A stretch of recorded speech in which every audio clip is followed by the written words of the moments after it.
வணக்கம் நண்பர்களே, முக்கிய செய்திகளை இந்த பதிவில் பார்க்க போகிறோம். விகடன், சவுக்கு மீடியா இவங்கெல்லாம் என்ன ஷேர் பண்ணுறாங்க தெரியுமா? திமுக மேலே செந்தில் பாலாஜி கோபத்தில் இருக்காராம், அதிருப்தியில் இருக்காராம்.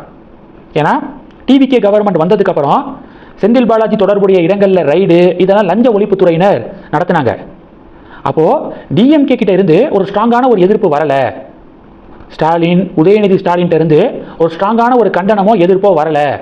அப்படிங்கிறதுக்காக செந்தில் பாலாஜி அதிருப்தியில் இருக்காராம். அதனால பேசாமல் பாஜக பக்கம் தாவியறலாமோ? பாஜகவில் போய் சேர்ந்துட்டா தமிழக பாஜகவுடைய மாநில தலைவர் கூடிய விரைவாக மாற்றப்பட இருக்காரு. நம்ம போய் சேர்ந்துட்டா நாம பாஜகவுடைய மாநில தலைவராக வரதுக்கு கூட வாய்ப்பு இருக்கு. நாட்டை ஆளக்கூடிய ஒரு தேசிய கட்சி அதனுடைய ஸ்டேட் பிரசிடென்ட் அப்படிங்கிற பொறுப்பு கிடைச்சிச்சுன்னா மாநில காவல்துறை நம்ம மேலே கேஸ் போட, நம்மளை டச் பண்ணவே பயப்படுவாங்க, நமக்கும் ஒரு பாதுகாப்பு அப்படின்னு தன்னுடைய ஆதரவாளர்களோட ஆலோசனை நடத்தி வருவதாக சவுக்கு மீடியா, விகடன்லாம் ஷேர் பண்ணுறாங்க.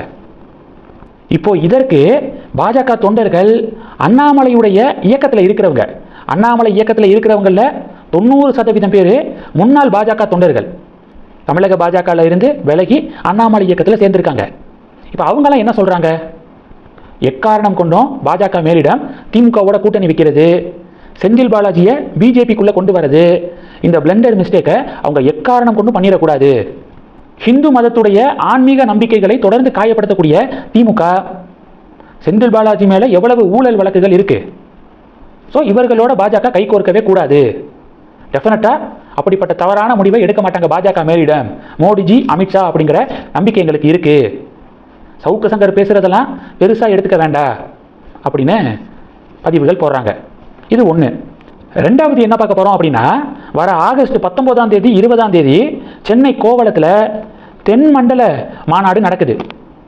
ஹோம் மினிஸ்டர் அமித்ஷா தலைமையில் நடக்குது.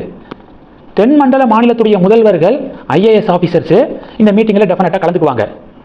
தமிழ்நாடுடைய CM, Karnataka CM, Andhra CM, Telangana, Kerala இந்த மாநில முதல்வர்கள் கலந்துக்குவாங்க.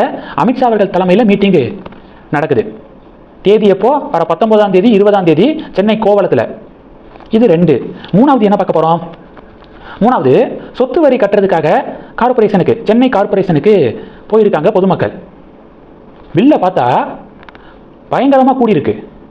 என்னங்க, போன வாட்டி இவ்வளோ கட்டவே இல்லை, இந்த வாட்டி இவ்வளவு கூடியிருக்கு அப்படின்னு சொல்லிட்டு பில்லு கட்ட போனவங்கலாம் வாக்குவாதத்தில் ஈடுபட ஆரம்பிச்சிட்டாங்க. சென்னை மேயர் பிரியா என்ன சொல்கிறாங்க? என்கிட்டலாம் கேட்காமலேயே அதிகாரிகள் பில்லை கூட்டிட்டாங்க அப்படின்னு சொல்லிட்டு மேயர் பிரியா ஒரு பக்கம் சொல்ல, பல ஆங்கில பத்திரிகைகள் என்ன செய்தி வெளியிட்டிருக்காங்க தெரியுமா? பொதுமக்கள்கிட்ட இருந்து வந்த கடும் எதிர்ப்பின் எதிரொலியாக சொத்து வரியை உயர்த்த எடுத்த முடிவை வாபஸ் வாங்கியிருக்காங்களாம் சென்னை மாநகராட்சி. பழையபடியே இருக்கட்டும், உயர்த்தலாம் வேண்டாம் அப்படின்னு சென்னை மாநகராட்சி முடிவு எடுத்துட்டாங்களாம், மக்களுடைய கடும் எதிர்ப்பின் விளைவாக. ஆங்கில பத்திரிகைகள் இந்த செய்தி வந்திருக்கு. இது மூணு. நாலாவது என்ன பார்க்க போகிறோம்? 2026 சட்டமன்ற தேர்தலில் எந்தெந்த கட்சி எவ்வளவு டெபாசிட், எவ்வளவு தொகுதிகளில் டெபாசிட் இழந்திருக்காங்க அப்படிங்கிற ஒரு ரிப்போர்ட் வெளிவந்திருக்கு. இதில் டிவிகே பார்த்தீங்கன்னா போட்டியிட்ட எந்த தொகுதியிலையும் டிவிகே வேட்பாளர் டெபாசிட் இழக்கலை, 0. டிஎம்கே கூட்டணியும் எந்த தொகுதியிலையும் டெபாசிட் இழக்கலை, 0. ஏடிஎம்கே கூட்டணி 32 தொகுதிகளில் டெபாசிட்டை இழந்திருக்காங்க. நாம் தமிழர் கட்சி போட்டியிட்ட 234 தொகுதிகளையும் டெபாசிட் இழந்திருக்காங்க. சீமானும் போட்டியிட்டாரு காரைக்குடியில், சீமானும் டெபாசிட்டை இழந்திருக்காரு அப்படிங்கிறது இந்த டேட்டால தெரிய வருது. இந்த செய்திகள் எல்லாத்தையும் பற்றி உங்களுடைய பார்வைகளை மறக்காம கமெண்ட் பண்ணுங்க. தொடர்ந்து கணக்கில் இருங்க. அடுத்தடுத்து நிறைய பதிவுகளை பார்க்க போறோம். நன்றி. ஜெய் ஹிந்த்.